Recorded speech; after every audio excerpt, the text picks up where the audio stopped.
Okay, are you seeing my center screen? Okay, Taylor, give me a thumbs up if that's the right one. All right, predictable prosperity for 2025. I just want to talk a little bit about what's going on in the marketplace and what we're going to accomplish today. First of all, the goal is to talk a little bit about the trends. What do we see happening in 2025? What can you be prepared for? What do you need to know and be prepared for it? Second, we're going to talk about understanding what the challenges are. And I'll tell you, the challenges we have in the marketplace today, when I look at threats or challenges, I look at opportunities to message differently. So challenges to me are not challenges that keep me from being successful. It's how do we message to the market differently because other people are feeling stress or anxiety or holding off, and we want to message to them differently. And then I want to give you some actionable, tangible solutions on how do we deal with some of those challenges, and also how do we plan and prepare and be ready for a predictable success in 2025. Hey, I'm going Verl, to give you, yep. I can see your screen, but I can see the timer at the top. I don't know if there's a way to make it just a little bit bigger so that goes away. You know, that's a different screen. Let me share a different screen. Let's see if we can do that. Thank you for that. I want to share desktop 2 instead of desktop 1. I think it's just this which screen share I'm on. How about that one? Perfect. All right. Okay, I changed my view before we started the webinar today, so now we're good. All right, so I'm going to give you some free resources today. There's a couple things that many of you may have heard of, but you're not really using. One is your daily success habits tracker. We're going to talk about how do you get predictable success. And the other is the 8651 ebook on how to close 86 transactions a year, working with 50 people 1 hour a day. I'm going to show you how to do it. And then I'm going to give you the ebook and the structure on how do we actually do it with our coaching clients. And we have unbelievable success with it. It's predictable greatness. So let me share with you a few of the things that I'll call these our trends for 2025. Number one is we know that the lack of inventory continues to be a problem. And when you have a lack of inventory, it puts upward pressure on housing prices. And so there's a lot of people that want to buy houses, but they don't feel like they can because they're too expensive, and incomes haven't gone up as much as house pricing has. And that combined with the higher interest rates makes it very difficult for people to buy. We're starting to see some trends, which I think is really interesting, where we're finding two couples that are young couples going together to buy a home and having two families live in a home so they can have the benefit of home ownership and appreciation and still be able to qualify for something because they can't do it on their own. And so we're seeing some unique things. We're also seeing generational families moving together where you've got baby boomer parents who are aging and you've got their younger kids, and you're seeing houses being built and you're seeing new construction where there's two, what do you call them? Two en suites, or there's two master suites with one on the main floor. And so they're creating housing and environments where multiple families can live together and qualify for housing. And I think that's kind of an interesting trend to continue to watch as you see what goes on with that. We're seeing more and more of those types of things in the marketplace. Here's another one, the legal and regulatory disruptions in the marketplace. You know, we all are paying attention to what goes on with the class action lawsuit. Let me just share with you a couple of thoughts on this. First of all, most of the things that are being taught out there by our brokers and our MLSs, our boards, and even realtors, realtor.com, what they're saying is that things aren't really changing, and we're just not able to advertise what the commission is being paid for by the seller. And I think that's completely wrong. And I think that it's not going to be fixed, and we're not going to solve the problem by doing the same things we've always done. If, as a buyer's agent, you have to wait to find out if you're going to get paid based on whether the seller or not is willing to pay commission, you're not doing it right. You have to get your buyer agreement signed with how you're going to get paid by the buyer, regardless of what the seller offers. And then we show them everything. So you're going to find that for sure that the way that we've done things in the past is not going to work going forward. We still haven't felt the ramifications of the legal and regulatory disruption in the marketplace, and we have to be better. We have to be better at representing ourselves to our clients and then providing unbelievable value. All the things that I talk about today will help you with that as you think about this professionals market that we've moved into. Okay, so let's talk about low housing and pricing pressures. And yes, we'll give you access to all of those things. I'll put that QR code up again. So just hang on and you'll get access to it. I'll make sure you get it. So, all right, so the housing inventory remains at historic lows. It keeps prices high despite mortgage rates stabilizing. There's a lot of buyers that are sitting on the sidelines right now. I don't know if you know this, but you have in your database B and C leads, people who have told you they're 30, 60, 90 days out that are waiting. They've realized that rates aren't going to drop anymore, and they're re-engaging and looking at properties. And what I'm finding is a lot of our teams, a lot of our agents are not following up with their B and C leads, and they're finding out that people have moved forward without them. And so there's a really big opportunity right now for us to go through and start calling our B and C leads, the people that we haven't talked to in 30, 60, 90 days, even 5 months, to see if they're ready to move forward. According to Zillow, the housing market had 40% fewer homes available in 2024 than pre-pandemic. And the impact is that we have to be better at finding inventory. And so it's not just about finding the buyer, but it's how do you find the inventory? Are you aware of all of the new build, all the new construction? Are you paying attention to for sale by owners, expired listings, notices of default? There's a lot of inventory out there. If you don't have it, then you got to get really good at finding it for your buyers because it's out there. So we have to work harder and smarter at finding that inventory. Let's talk a little bit about consumer expectations and how buyers feel about that. Buyers and sellers, as a result of this class action lawsuit, absolutely demand more transparency.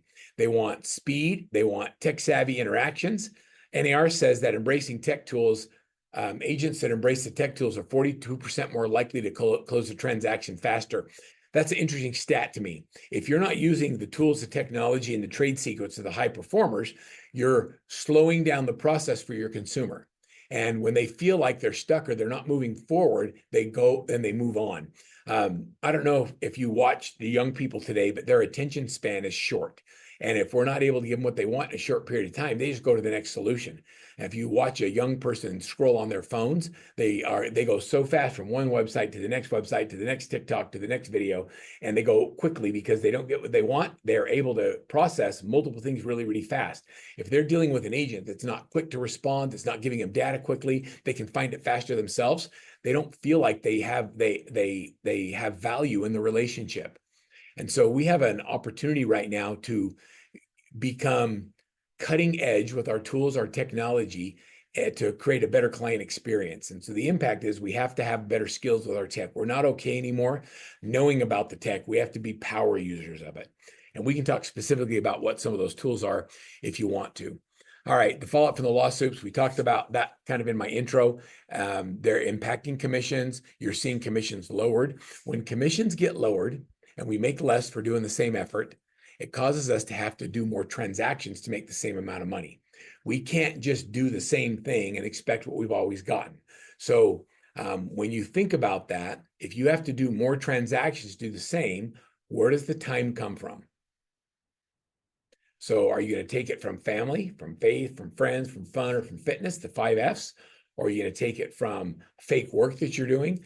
Where does the time come from? If it causes you to have to do more transactions to make the same money, this is the time in your business and life where leverage is going to matter more now than it ever has. And what I mean by that, what I mean by leverage is that we have to utilize technology and humans to be able to create leverage and do things with a higher level of efficiency if we're going to be able to survive without taking things away from what matter most in our lives and our business.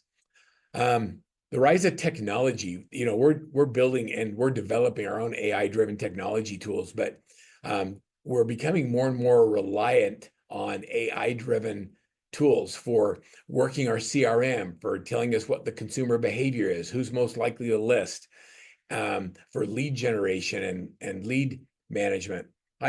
We demonstrated a technology just this week where I can go in and I can say, show me all of the general managers of businesses within 200 miles of where I live and give me their contact information. And the AI goes in and finds their digital footprint. It shows me everything about that individual of a company or of a person that I want to do business with. And then it gives me their digital history. And what I mean by digital history, it tells me everything: their disc profile, their core values, where they went to college, what things their kids participate in, what they like. And it gives it to me in a format that's so quick. And now when I follow up with someone, I can ask questions to develop a relationship a lot faster. So our AI-driven tools are giving us the ability to ask better questions so that we can build relationships so much more efficiently and faster with clients. We can also go in and we can look in our database and we can say what kind of behavior are people having that causes us to think about whether or not they're getting ready to list their home. And then we can do customized messaging to them, all based on AI-driven tools and resources. At Workman, some of the AI stuff that we're building has very much to do with access to data and knowledge and information that gives you a competitive advantage as a leader. And so if you can imagine 10 years of content being put into an AI-driven format where it just answers in Workman solutions instead of giving you ChatGPT's convoluted stuff. Here, let me turn my phone off. It's my phone. My phone's the one ringing. And so I get that shut off. All right. So the reliance on AI-driven tools and resources is going to be huge. It's not going to get any easier. All right, so let's talk about the follow-up. A lot of people say that if they had more leads coming into their business, they would make more money. I'm a believer that it's not the more leads that you need, but it's more of a system. We need better systemization of the leads that we have, and we need to convert more of the opportunities that are already in our database. What do you guys think about that? What if we actually converted more of the opportunities that we already have instead of focusing on generating more leads? What do you think would be the result of that? I want to talk about what that looks like. What does that lead conversion look like, and how are we systematizing that? Jody, did you have a question for me? I'm going to encourage you to go in the chat box and just type it. Probably be better than having it come off mute. So I'm going to have it go into chat. And if you have a question, just type it in there and I'll do my best to answer your question. Is that fair? All right, so let's get into lead generation, lead follow-up. So first I want to talk about follow-up. So a few industry insights. One is that 63% of real estate agents cite lead generation as their top challenge. And so the vast majority of realtors say that lead generation is their biggest challenge, but it's actually lead follow-up that's a bigger challenge. And that should go into my A, B's, and C's. So let me get into lead generation. I want to talk about the money that's in your database and how much money is there. If you could close 86 deals a year, focusing on a very, very specific list of 50 people and spend 1 hour a day on that list, 1 hour a day working with 50 people that are very specific and close 86 deals a year, how many of you would do that? If I could guarantee you success, give me 1 hour a day. Okay. Is it, how do you say your name? I'll say Viva. Okay, pretty close. All right. Well, thank you for being on video and smiling and being interactive with me. 86 deals a year. Okay, so here's how you do it. I'm going to give it to you.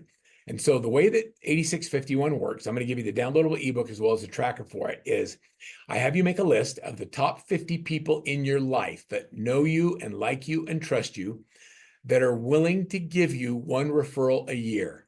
One a year.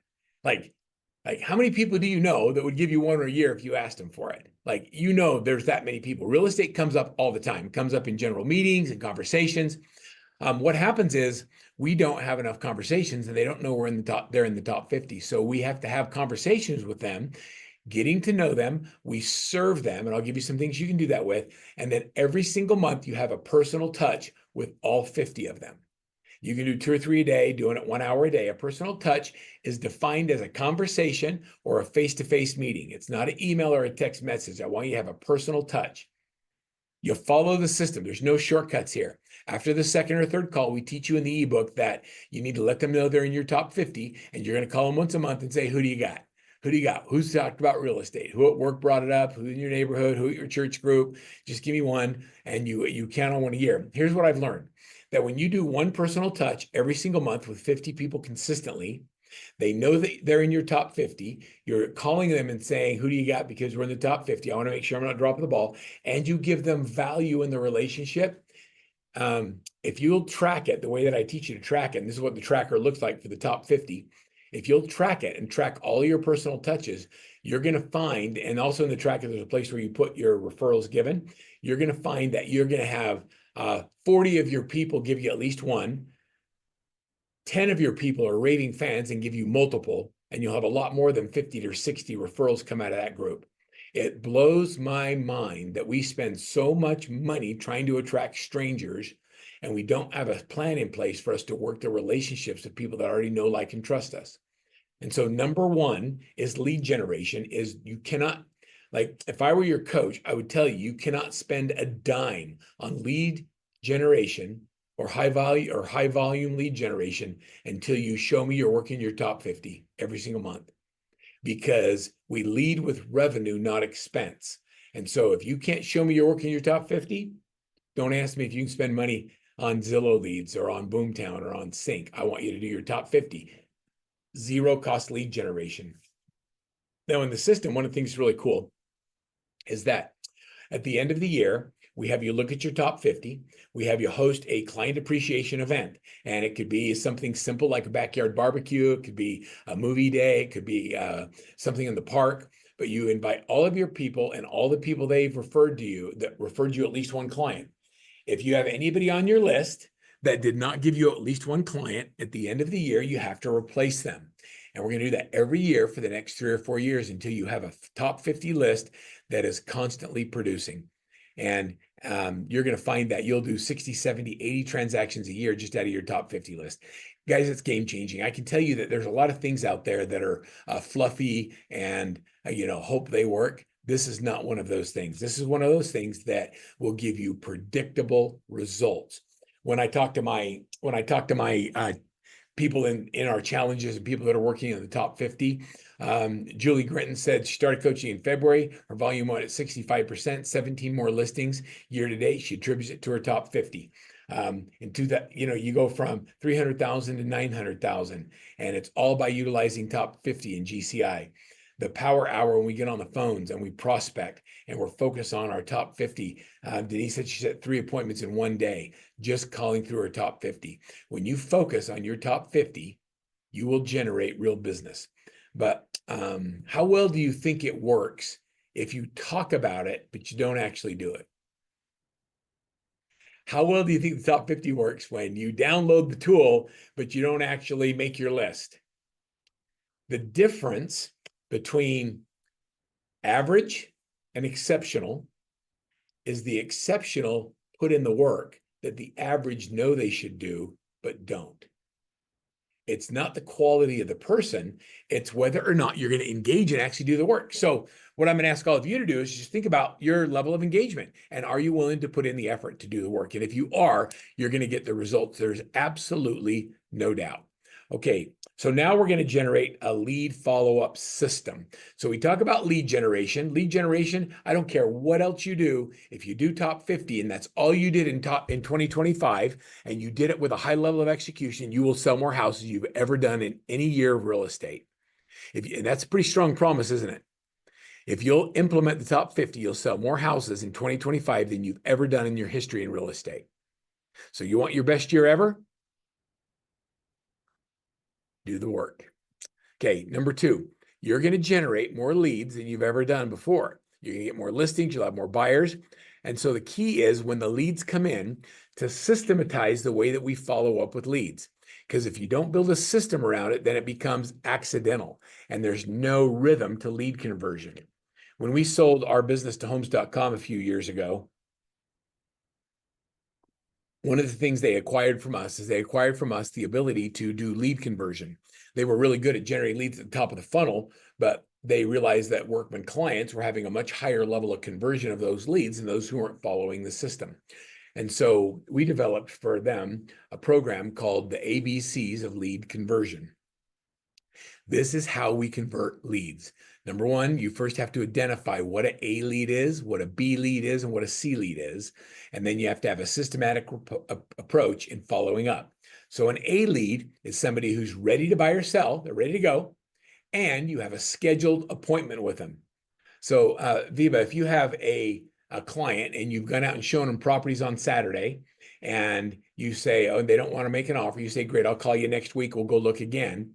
But you don't schedule the time and the date, it's not an appointment. They're not an A lead. And so I'm going to teach you that when you schedule an appointment, you always schedule the next appointment.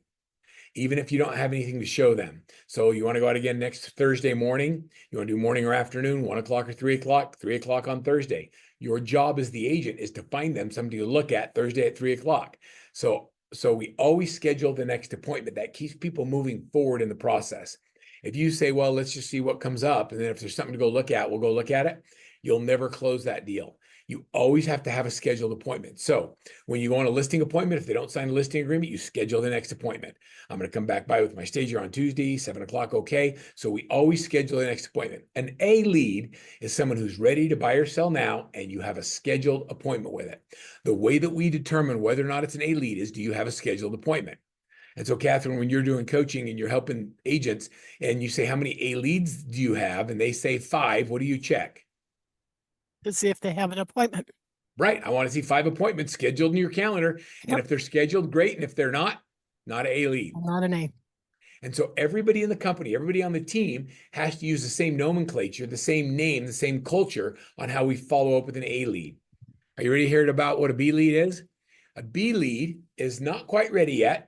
They're 30 to 90 days out. They've told us they're 30 to 90 days out, and we are going to call them twice a month during the week that the 1st falls in and the week that the 15th falls in. And so when you look at your calendar, if the week of the 1st falls in that calendar, we're getting on the phones and we're calling our B leads. Now, what do you say to your B leads when you call them? Let me give you the script. The script is very simple. I'd say, hi, Viva, this is Verl. I'm calling to make sure I'm not dropping the ball. I've been sending you some automated properties. Is there anything that's really interesting to you, or is there anything you'd like me to change in your search? And you'll say, no, I'm not dropping the ball. And I'll say, okay, that's great. And we'll have a conversation about that. Oh, I really want 2-car garage, or I want 3-car garage, or I'm getting a little bit closer.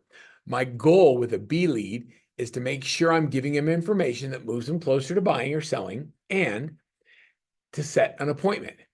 So if they haven't made an appointment yet to get pre-qualified or to do a pre-listing inspection to see what needs to be done before I sell it, my goal with a B lead is to get an appointment so they become a what? An A lead, right?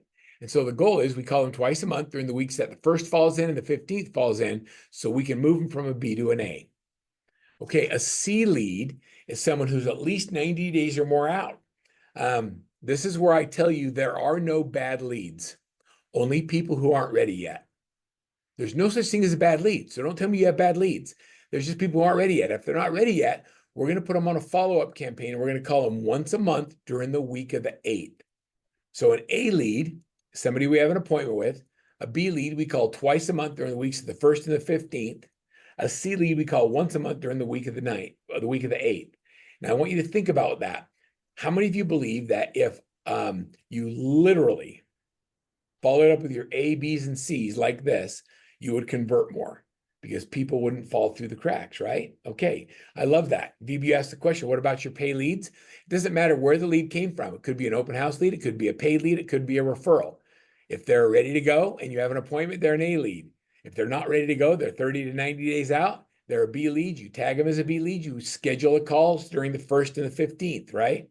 And a C lead you're due during the week of the 8th. It doesn't matter what the lead source is. We follow up with all of the leads the same way. Does that answer your question? So regardless of where the lead came from, referral, open house, door knocking, nosy neighbor, campaign, expired listings, for sale by owners, it doesn't matter. These leads do not go into your top 50. A top 50 is someone who it's the people that you like. Could be your family members, could be past clients, could be business relationships. They're the 50 people who you can count on because you've had a relationship with them to give you 1 referral a month. So the first section I gave you was, how do we generate more opportunities? That's work your top 50. The second one is, when they come in, how do we take them from where they are to moving them forward in the process in a systematic way so nobody falls through the cracks? You will convert, most of the leads that you have in your database, whether it's Sync or Follow Up Boss or Bold Trail or whatever, most of those leads will buy or sell a house. And I would say that 70% of them are going to buy a house with whoever's contacting them with consistency over time. Say they've given their information to 5 different people, and there's 5 different realtors that have the ability to follow up. Only one of them is actually going to do it systematically and give value in the process. And you get to choose whether or not that one agent's you. That's how we end up with the conversions. Okay, so quick review. An A lead, we have a what? Appointment. B leads, we call how often? Twice a month during the weeks that the first falls in and the 15th falls in. C leads, we call once a month during the week of the 8th. And I don't want you to forget, now, the average person knows about 200 people well. I'm only going to have you put 50 people in your top 50 list. What about the rest of your database? I want you to call through your database 4 times a year. So you're going to call through the entire database 4 times a year, and we're going to work the database during the week of the 22nd. That makes sense? And so during the week of the 22nd, we're just going to call, people want to know, who do I call? Let's start with the A's, and then the B's, and then the C's. And then we go through and we just follow up. I'd like to say that real estate is more complex than it is, but it's not. It's a contact sport. And if we make the contact and we do it consistently, you don't even have to be that good at it. You're going to convert more opportunities than someone who doesn't do it consistently, because you're in their front of their mind at the moment that that real estate transaction happens. And that's our goal, is to be at the top of the mind. This is one of my clients that does, 300 million in sales. And we look at the lead funnel, what the lead funnel should look like. And so, Viva, this is what you're asking about, right? Where does the lead come from? We just met them. They come from online lead sources. They come from cold referrals. They come from a newsletter or sign up, whatever. We just met them. Now we were going to focus on, what do they say when you just meet them? They say, oh, I'm just looking, or I'm just thinking about it, or maybe I want to buy an investment property. They're not really ready to engage yet. And so you put them into a nurture campaign where you give them value without any strings attached. And then you keep following up and keep touching with them with things of value until they let you know, hey, I'm about 90 days out. Then they become a C lead. We stay in touch with them during once a month calls until they become a B lead. We know that they're 30 to 90 days out. We're going to start calling them twice a month. Then they become an A lead. We have an appointment. We get them pre-approved, pre-qualified. And then we do a transaction with them. And then they get to move into our top 50. It's systematic. It's a clear process. And you don't have to overthink it. Just follow it. All right. So now let's talk about navigating commissions and our compensation changes. Agents feel very uncertain about how to communicate their value and justify their commissions in the wake of the industry lawsuits and the evolving client expectations. And so how do we do that? A little bit of insight here is that 70% of buyers now expect detailed breakdown of the agent's services on the buy side of the transaction. So if you're showing up without a buyer presentation that is clear on the things you do for the buyer that make it worth the money you get paid, you're under delivering on their expectations. What happens when you under deliver? You get undercompensated. And so the vast majority of buyers want to see it. So you show up to a buyer presentation today, just like you would with a listing presentation. I got my presentation packet. I'm gonna go through it with you, and I'm gonna share it with you. I've shared with you that how we position ourselves matters. Mike Koch, master coach with Workman, developed this chart. He sells houses out of Wisconsin, and Mike runs a great team. One of the deep thinkers. I love Mike and the content he throws out. Rob, Mike and what I'm talking about there. And he says that, we've moved from an action-based market where if you could fog a mirror, you could sell a house, to a skills-based market. And with the class action lawsuit, we have to already have better skills. But I want you to think about sports for just a minute. Is there a difference when you watch a high school football or basketball game from when you watch a college basketball or football game? The level of skill goes way up when you get to Division I college. And when you watch Division I college and then you watch the professionals, what does it look like when you see the professionals play?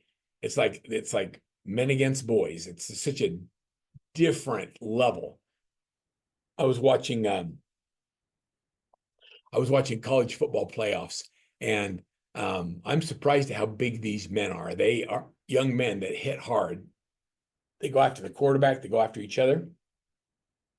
But then the following day, I was watching NFL football, and I looked at the level of play of the offensive and defensive line and the linebackers and the people that are playing, and they make the college kids look like children.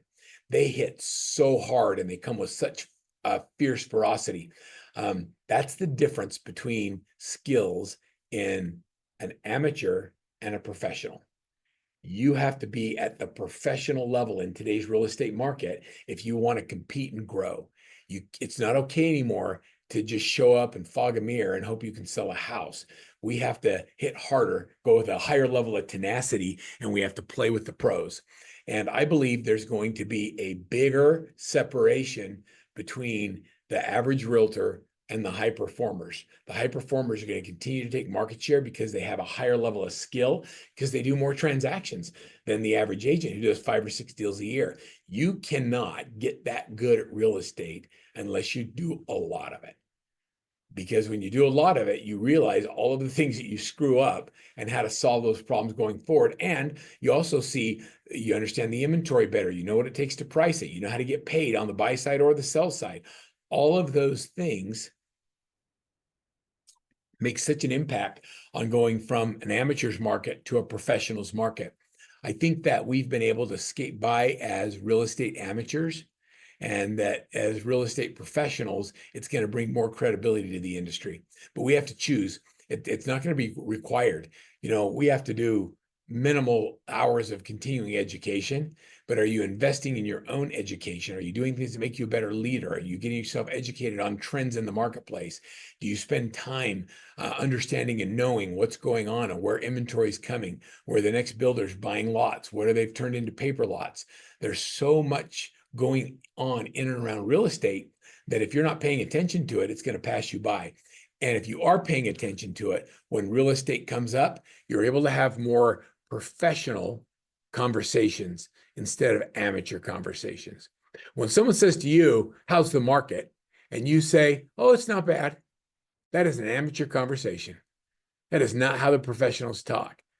When someone says to a professional, "How's the market?" they say, "Well, there's 40% fewer inventory this year than there's last year, but we're actually selling more houses than we did last year because we got specialty items and specialty ways of helping our buyers and sellers come together on property." Why do you ask? A professional has a real answer to how you doing or how's the market, not a fake one. So let's think about our skills and focus on taking them to a higher level. All right. A little bit of time management for just a second. I want to talk about this because it continues to be one of the biggest struggles that realtors have. We do these Mentimeter polls, and a Mentimeter poll is when I'm speaking live in front of an audience. I'll put up a screen and I'll ask them what their most urgent business problem is. I'm going to say that 75 to 80% of the agents tell me that their number one most urgent business problem is they don't have enough what? Time. They don't have time. Well, the acronym for time that is my excuse. No one has any more time than anybody else. It's the choice of what we do with our time that makes us feel like we don't have any. Does that make sense? Like we all have the same 24 hours in a day, depending on when you get up. And so it's not that Rob has more time than Viva or Viva has more time than Verl. It's that we focus on different activities with the time that we have available to us. And because we focus on different activities, each one of us gets a different result. And I'm not saying it's better or worse. I'm just saying it's different because of the things we focus on. And so how do we focus on the things that matter the most? This is like a painful insight that according to NAR, this is according to Inman, real estate agents only spend 25% of their time on activities that actually make them any money. So what do you do the other 75% of your time? I'd be curious to have you go in the chat and just tell me, what do you do with the 75% of your time you're not focused on dollar productive activities? What are some of the things that occupy your day? Like really? I'm gonna let you answer. Like what occupies your day? Jody says computer junk, getting distracted. Jody, that's so true. If I get down the rat hole of technology all the time, and then you realize a half hour's gone or an hour's gone, you haven't done anything productive, but you at least know what's for sale on your different websites. Biba says home stuff and errands, just life, the life stuff that occupies us. Did somebody else have a comment or a thought? Part-time admin of our stuff, social media. Yeah, right. Darnell, that's so true. Susan? If you don't have an administrative assistant, you are one. Naps. I wish we could all use a nap sometimes. All right. So according to not having enough time, so how do we deal with it, Tammy? How do we deal with not having enough time? How do we put structure to the very thing that we're talking about? Number one is we need to start tracking what we do with that finite resource called time. So we've created a thing called the Daily Success Habits Tracker, and I'm going to give you a copy of this. We track from all of our coaching clients what they do in 30-minute increments. So the left side of this column, we fill out what you do between 7:30 and 8, what you do between 8:30 and 9. What do you think happens, Tammy, when we start tracking what you actually do in 30-minute increments? What do you think we discover? More productive where we Yeah. waste time. Yeah, I think you're right. I think the second one was actually more true. We discover how little time we spend doing dollar productive activities. And so most people don't want to track it. You know why? They don't want to know. Ignorance is bliss. It's easier not knowing, just don't tell me. And so what I say is track it. Not because I'm going to hold you accountable, but because I believe that when you become aware that the things you're doing are not giving you the income you want, you're smart enough to make your own course corrections. But when you don't track it, you're not aware of it, and you keep doing the same things over and over again, wondering why real estate's not working for you. And the answer is because you don't spend any time actually doing anything that makes real estate work for you. That makes sense? And so I'm going to ask you to track in 30-minute increments everything you do all day, every day. And do this for the next 30 days. If you do that for the next 30 days, you'll have clarity. And then I want you to get 61 points doing dollar productive activities. So we're going to get 61 points a day doing dollar productive activities. And these are the things that make you money. And just track it, 61 points a day. Greatness, my friends, is predictable. If we figure out how many calls it takes to get an appointment, how many appointments it takes to have a conversation, how many conversations it takes to get an appointment, how many appointments it takes to get a buyer or listing agreement signed, then we work backwards into the activities that we're going to do in the day and just duplicate them. So if you know it's going to take you 2 hours to get an appointment and you need one appointment scheduled a day, you need to block 2 hours of prospecting. It's as simple as that. Well, it's easy, but it's not simple. All right. Challenge number 4. Team management and growth. All right. Team leaders struggle with recruiting and retaining top performing agents. Team leaders, they really do, because what happens is when people start to perform, they see the grass is greener and they want to go away. Just a little bit of insight from Real Trends is that high-performing teams grow 25% faster when they implement consistent training and mentoring. And so as a team leader, if you want to grow, you have to actually give them the training and development they need. Now, let me tell you how it works. Every team, every office, and every family has a culture. And that culture is either intentionally created or it's accidentally created. If you want an intentionally created culture that is based on production, I call it a culture of productivity, then here are the things that I know matter. Number 1 is we do a daily huddle. It's so funny. I was having a conversation with the team yesterday, and I go, how often do you do your daily huddles? And they said once a week. I'm like, it's called a daily huddle because you need to do it daily. Once a week doesn't work. They have to adopt a coaching mindset. A coaching mindset means I'm going to follow coaching advice. Number 3 is they have to have clear systems for onboarding, training, and developing people. We bring people on, then we don't give them what they need to be successful, and they fail, and we wonder why they're not making it.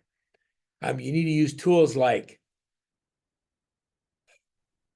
Coach Simple, Workbench, Daily Success Habits, and the Top 50 Tracker to maintain accountability. Accountability is a choice they make. It's not something you do to them. And so I want you to think about that.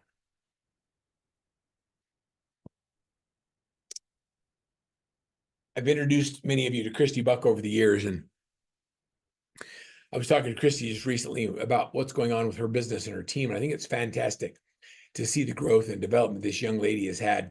You know, when you look at Christy, this is what her team looks like. When I met Christy, she was a team of one, and she was doing about $250,000 a year. And I remember Christy coming to me at the end of a seminar and saying, Verl, I really want you to be my coach. And I said, well, I appreciate that, Christy, but I'm not taking on any clients right now. And she says, no, I think you're understanding me. I need you to be my coach. And I said, yeah, but I'm not really taking on any clients right now. And she said, well, how do I get you to consider it? And I said, well, why? Why do you feel like you need me to coach you? And she says, I'm tired of seeing all these agents who are not as good as me getting awards at the annual banquet for doing more production than me. And I know I'm better than them. I said, yeah, that's not good enough. You go back and think about your real why and come back and talk to me. And I remember Christy, her little 5'4" powerhouse, coming back to me and saying, you know what? Let me tell you my real why. I'm tired of not being there for my boys, being when I'm with them on the phone because I'm not present. And I never want to rely on a man again to take care of my kids. I said, okay, I can work with that. Like, that's someone who's truly motivated for success. She does not ever want to rely on anybody else to be successful. And so this is Christy's assessment when we met. I said, okay, tell me how long you've been in real estate. She's 10 to 20 years. How much money did you make? 75 to 150,000, but it's my best guess. I said, based on the income above, what do you spend most of your time doing? She then laid it out. I said, what are the 5 things that occupy most of your time daily? And she said, well, it's negotiating, setting appointments, reviewing each file and each task and completing them and making a list of to-dos and doing them. I said, okay, what single activity do you consider the most important when it comes to your level of income? She says, I got to keep business in the pipeline. I said, okay, that's great. How much time you spend doing that? She's none. Wait a minute. Your number one most urgent business problem is I got to keep business in the pipeline. How many hours a day do you prospect? She says, none. So the problem isn't keeping business in the pipeline. It's actually doing anything that creates that. And then I asked her how many days a week you prospect. And she said, well, I'm not going to answer that question because it's answered in the above. I said, what's your business problem right now? She says, my biggest challenge right now is I need to build the foundation of a business, but I can't take my foot off the gas because I need the production that I'm currently doing. I can't afford not to be in production while I'm trying to build the business. Does that resonate with anybody? I got to keep cash flowing while I'm building the business. We call that changing the engines on a plane while it's in flight. You got to keep the plane in the air while you change the engines. I asked her what her big hairy goal was. How much would you really like to make? She says, man, I just want to go to 500,000. How stable is your income? She's fairly stable. She'll live within my means. I said, that's good. I asked her, what do you think would make the number one impact on your level of income? She says, maybe we should do some farming. I thought that was kind of a funny answer. And I said, how much priority is making more money? She says, really high. So I asked, what holds you back financially? She said, I'm afraid of spending more money in order to make more. Anybody else feel that way? Like, I want to do this, I want to move forward, but I can't really spend more money in order to make more because I'm afraid I won't have enough at the end of the month. I asked her if she had ample time for her business and her family. She says no. And then this is why I took her on. She said, I never feel like I have time to stop working and be a mom. I feel like if I'm not working, I may not make ends meet. So I work 13 hours a day. To me, that's as big a why as you can ever give me. And I believe that family comes first. And if you're not able to do the things that are necessary for you to be a good leader in your own home, then you're never going to be really successful at work, or you'll be successful at work at the expense of the things that matter most. And then I asked her, is there anything you want the world to know about you before you talk? And she just said in all caps, help me. Can you see the visual on that? Just her saying help. All right. You guys want to see what her business looks like today? How's she doing? So this is her sales summary, 5 million, 6 million, 11 million, 13 million, 11 million, 11 million, 15 million. That's a month. This is how many closed transactions she's had every month in the last 12 months.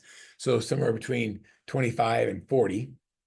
This is her monthly income, 111, 141, 270, 208, 203, 296, 271, 143, 208. Is there, you think we hit the goal of 500,000?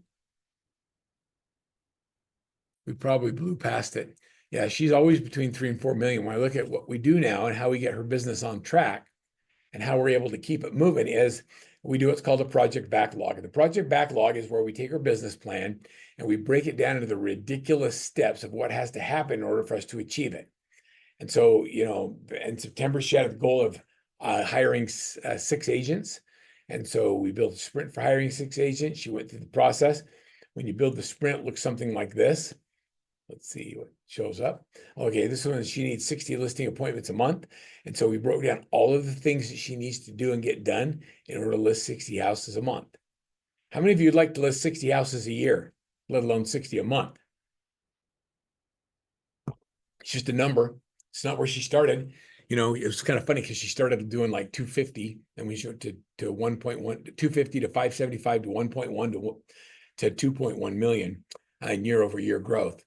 When we look at the sprint and we say we need to add 6 agents to your team, there's a formula on why and how we do that. But this is the sprint that says, here's the activities you have to get done. What you notice about her sprints is they all have 100% done on it. She executes on the priorities that everybody knows they should do, but most don't. So here's her growth year over year. She went from 250 to 575 to 1.1 to 2.1. And then we had a bunch of hurricanes in Houston, so she dropped to 1.9, going back to 2.6. And then you'll see she spends the rest of her time in the 3 to 4 million range. That's her sweet spot. If we can do 3 to 4 million gross and do $1 million net profit, $1 million in your pocket, that's a good year. Anybody like that? And would that be something that would change the outcome for your family to make $1 million net? So if the answer is yes, then are you willing to put in the effort? Are you willing to do what Christy did in order to get there? And if the answer is yes, just follow coaching advice and let's get you coach and go.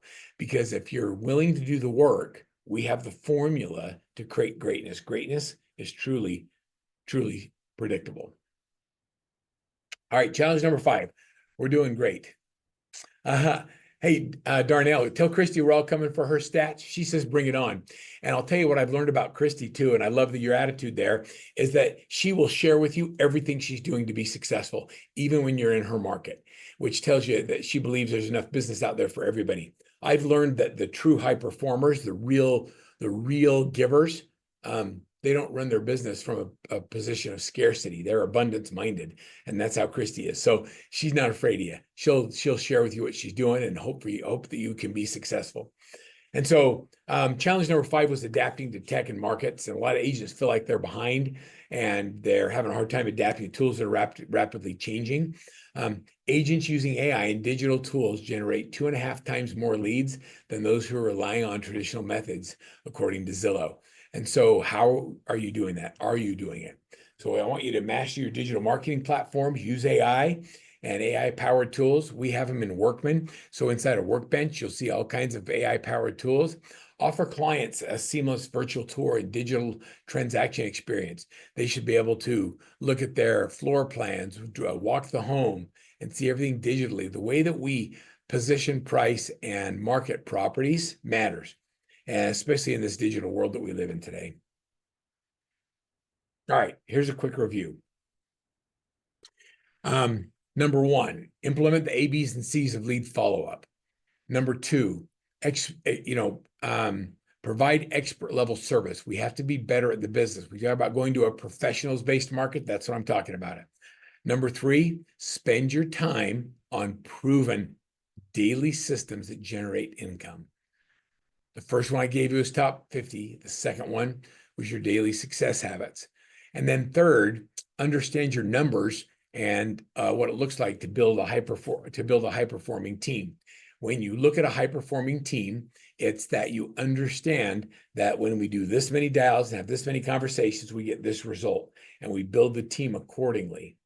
A couple numbers that you should know. First number is, for every listing you generate, you should generate 1.5 buy-side closings. For every listing you get, you should generate between 6 and 8 leads a month. And for every 25 leads you generate, we add 1 buyer's agent. It's a system and a formula that you follow in team building. You know, when you're doing 50 leads a month, you need 2 buyer's agents. The reason that we have all of that systematized is because we know that greatness is predictable. And that if you'll follow the steps of the high performers, you don't have to recreate the wheel. All you have to do is find someone doing better than you and flat out copy them.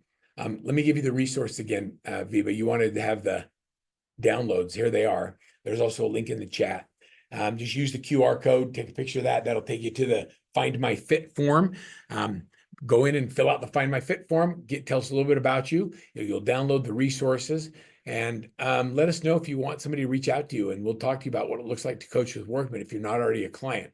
There are so many opportunities out there for us to be able to learn and to grow, and I just hope that you'll take advantage of the ones that are sitting right in front of you. I like to say that only massive action will give us massive results. And so as you look at 2025, my question to all of you is, what massive action are you going to take that you did not do in 2024 in order to get a massive result in 2025? Take a minute and go in the chat and tell me, what's your massive action? What's something that you're going to do that will move the needle the most in 2025? Viva, what are you going to do? Tammy, put it in chat. I know there's a bunch of you on the call, so tell me what those activities are going to be. I mean, I gave them to you. Say it again. Take action. Take action on what? Following up my leads. Okay, so you're going to do the A, B, and C follow-up system? Right.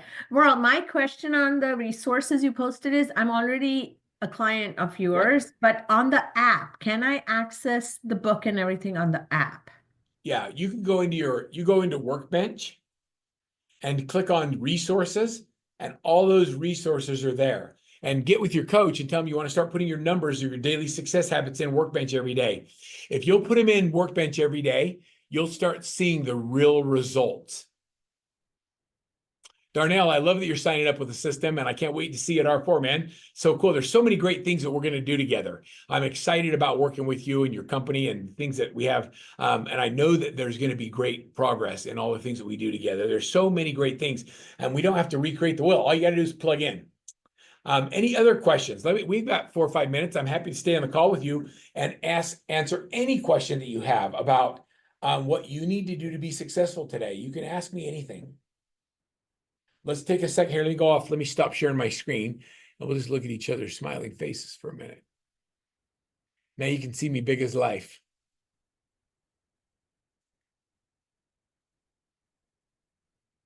Okay, Susan says, I'm going to continue to have a strong social media presence and wear my name tag when I go out. Those are great things. Those are proactive things that will generate conversations and open up conversations. What are you going to do, Susan, that is going to get you to double your goal? Will that get you to double your goal, or will you need to have more targeted outreach? Just curious. Like, what are you going to do that will create a more targeted outreach? There you go. Create your list of top 50 and call them once a month. Go have coffee, stop by and see them. They're the people you go to dinner with as couples. I love that you're focusing on doing your top 50. Like, if you do nothing else, do your top 50. Like, just do it, and do it the way that we lay it out in the book. Just follow the tracker and just do it. Viva, is your coach having you focus on your top 50? Have you made your list? Are you calling them? How's it? Not calling them. Yeah, how's that working for you? If you make the list and don't call them, how do you think that's going to work? Not work. It's not going to work. So what are you going to do? Start calling them. Right. Picking up the phone is my biggest fear, so that's what I got to work on. Yep. Okay, I love that Anita's on the phone. She says, I have a coaching call next Tuesday. My concern is I'm on a team and I have to keep all my info and follow-up, boss. And I've been consistent with doing that. With Workman, there's a whole new system. Will I be overwhelmed? Nope. Overwhelmed means usually that you don't have a clear understanding of the why behind the activity. And so when you don't know why you're doing something, it feels overwhelming. And sometimes that you have to do duplicate entry. When you're in follow-up, boss, you're doing your A, B's, and C's of lead follow-up, and that happens in follow-up, boss. when you're doing your prospecting, it's very easy to open up your app on your phone and track the calls you make, the conversations you have, the appointments set and appointments met. So you can keep track of your daily success habits on the app that goes into your workbench while you're still using Follow Up Boss. So it's not an either or, it's an and. And so I'm going to tell you that it's and. And so, Sunita, when you're feeling like you're overwhelmed, just slow down and ask yourself if I really understand why behind it. And the reason we track the numbers is because as your coach, if I can see that you're making calls, but you're not having conversations, we can work on the time of day you're calling, or you're having calls and you're having conversations, but you're not getting appointments. We can focus on what you're saying. If you're getting appointments, but people aren't showing up, then we can talk about how do we do the confirmation process better. If you're showing up for the appointments, but you're not getting buyer agreement signed or listing agreement signed, then we're going to work on your presentation packet and your presentation skills. The reason we ask you to track all that stuff is so we can coach you to where the gaps are. But if we don't have the feedback or the data, then we're just kind of guessing and we don't have clarity on how to coach you. And so while it might be a little bit overwhelming, think of it as I need to give my coach the information they need to help me the most so I can get the greatest value out of our interaction. Does that make sense? Is that helpful? When's the best time to make calls with most people? We actually have data on that, Darnell. It's between 3 o'clock and 5 o'clock in the afternoon. You get the most answer rates because people are winding down their days at work and they're answering their cell phones. And so we found that between 3 and 5 o'clock, you get more answers than any other time during the day. Great questions. All right, we have to wrap up today. Hey, thank you for the call today. I appreciate everybody being here. Remember that there's no shortcut to success. The shortcut is do the work. And if you do the work every single day and you do it consistently, you'll start to get a consistent result. It's when we do the work and then we have new people come in the pipeline, then we stop doing the things that got them there. That's when we have peaks and valleys in our business. And our goal as a company is to help you have consistency in your income, consistency in your effort, and consistency in your free time so that you can live the lives that you want to live with your family. So thank you all for being here. I'll see you out there. Can't wait to see you at R4, Darnell. Looking forward to doing some great stuff together. Bye, everybody. Thanks for being here today.